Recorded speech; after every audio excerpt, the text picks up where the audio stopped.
and thank you for coming today. If you could tell us just what you did about yourself a little bit earlier. Tell us about yourself, a little bit of your background, your education, things like that.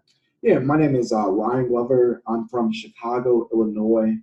I am a graduate of Illinois College. It's a small liberal arts school in Jacksonville, Illinois. I have a bachelor's of science and history from there. After leaving college, I enlisted in And studying what? A bachelor's of science history. in history. Okay. After there, I joined the United States Coast Guard, and I enlisted in the Coast Guard, and I was stationed on a buoy tender in Greenville, Mississippi. And after that, I went to A school in Petaluma, California.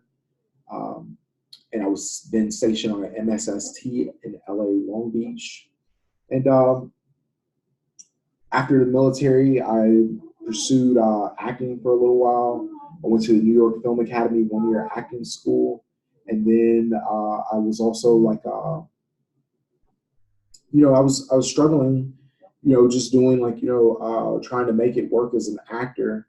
And after a while, I looked up and I had 3 kids, so I was, living in Los Angeles wasn't as far as the best thing for me and my family. So we decided to move to Salt Lake City, Utah. And we decided there because I seen it was one of the best places on one of those lists, how they do the list of the best places to live. Yeah. And so it said it was one of the best places for African American families. And so we decided to move to Salt Lake City, Utah. And I got a job in the media department at the Department of Veteran Affairs. And I really loved it. It gave me the opportunity to interview Governor Gary Herbert, who's the governor of the state, and Congressman Chris Stewart, who's he's on the Foreign Intelligence Committee.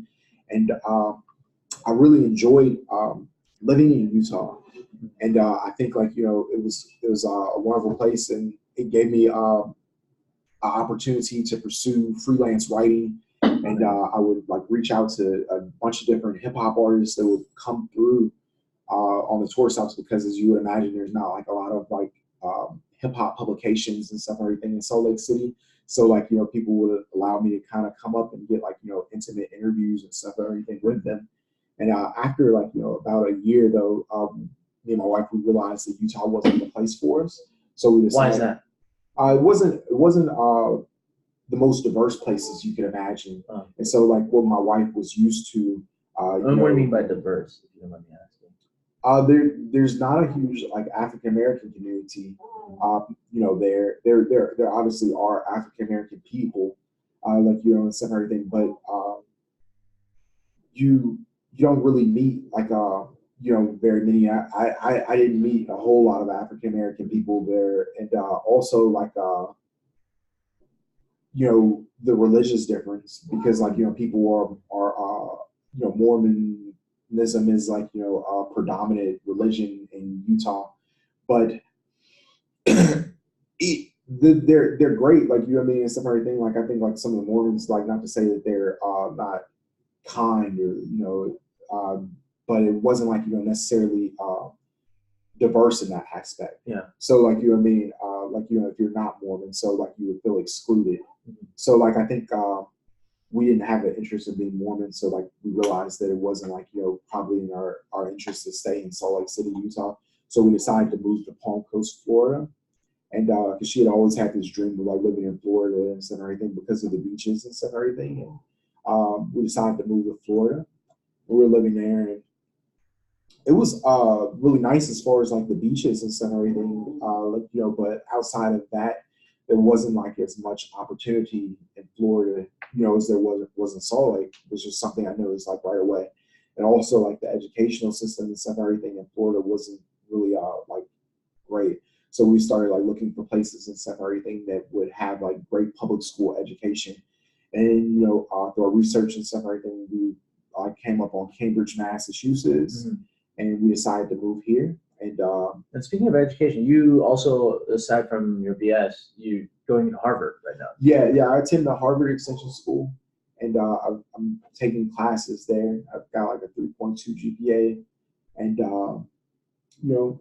but I'm going to be finishing my degree at the Liberty University online. So Okay. And what is that degree in? Masters of Interdisciplinary Studies. Very cool. Could you tell us a little bit about your political background and what you were kind of leaning towards? And yeah. So my political background, I am a conservative.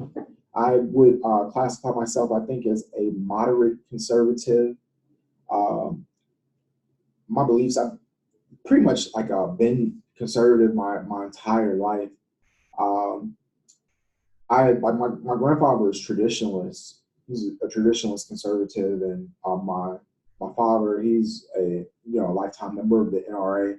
So like I always like had like and some everything like conservative influences. Like even my eighth grade teacher, he's a member of the NRA, he's conservative. So I always like saw like conservatives and had these ideas and stuff everything about conservatism, but at the same time I grew up in Chicago, which is a hugely liberal city, and Was that frustrating? Frustrating in certain aspects, because I feel like when I would talk to my friends and stuff and everything about like why I don't agree with some liberal policies and stuff and everything, if I would it could cause a fight. Like, somebody would really want to harm me if I said, like, saying George W. Bush is going to be a good president. Like, I remember, like, actually, like, my best friend got into, like, almost like a fist fight over, like, and everything. Me saying that George W. Bush, like, somebody who, like, I hugely admire. And, like, I've actually written him a letter and he wrote me back, like, at one point. Like, so, like, I kind of, like, learned to kind of keep those thoughts to myself. Because it's like, it kind of gets, you kind of get like suppressed in like, places like that, because there's not like a lot of like, room for people and stuff, everything to voice their opinions. And so. How's it here in Boston, Cambridge?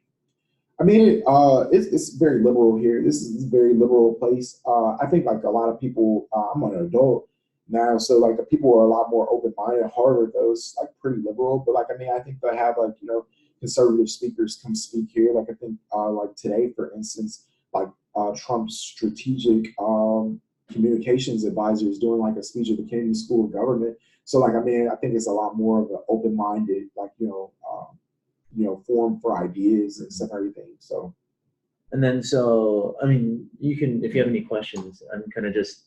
Blown away too. But I think it's great to get to know Ron's perspective and your story too, because a lot of times we don't get to hear that, right? So when Mitch gets here, he'll share his. But also, speaking of which, so you supported Trump in 2016, and you said you would in 2020. Yes, yeah, I supported Trump in 2016, and I support him in 2020 as well. Mm-hmm. Okay, cool. And then. Have you, because like you said, you're kind of in like more liberal areas, is there a lot of backlash when people say that you support Trump or you're conservative?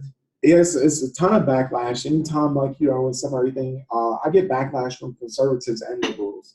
And I get backlash and stuff and everything from liberals because, if I say something and stuff and everything like about like, liberal policies and stuff that they don't agree with, they'll say that I'm a coon or I'm an Uncle Tom, or that like and stuff and everything. Just that like what I'm saying and stuff and everything isn't true, even if I have factual information to back up like like my claim. And I think that I get sometimes and stuff and everything backlash and stuff and everything for conservatives for not being conservative enough. I think like and stuff and everything like and there is like and stuff and everything. I think like where people were using like as far as like the movement and stuff and everything to advance their careers and have like these political influences, because I guess there's opportunities and stuff for paid speaking and stuff and everything. But like that's not something that really interests me and stuff and everything. Like I just believe what I believe, and this is what I believed for my life, and I just speak my opinion. But I don't really care about the backlash and stuff and everything, as long as it's like it was words and stuff. Like somebody called me like I thought it was really funny and stuff and everything. This guy wrote on my Instagram, he said the National Black Association would like to trade Ryan Glover for Tommy Egan. I thought that was hilarious. Like and stuff and everything. It's funny. This is a friend that wrote that, or no? A stranger like on Instagram. They just like and stuff and everything. Like So like I was in a conversation like with Willie D. He was in Ghetto Boys, and like I guess on this via Instagram, and he was saying something about Candace Owens. And I said, like, and some everything, like, I didn't think that was, like, right. Like, what you were saying about her, like, what I mean, and some everything. I don't think that, she's a white supremacist. That sounds ridiculous. Mm-hmm. And some everything, like, it was like, that's a tad bit of hyperbole. And I don't agree with everything that Candace Owens says. But, like, one of the things and stuff, everything that I do agree with is, like, she really has this thing about, like, not having a victim mentality. Instead of everything, I think that is a huge thing that people need to hear in the African American community, and I defended her, and then that opened me up to being attacked by people and stuff and everything because it's like I'm defending Candace Owens, but I just thought it was the right thing to do. So, okay, cool. And then I guess the current political state of too, as everyone's running for 2020. What are your thoughts of the current DNC pool?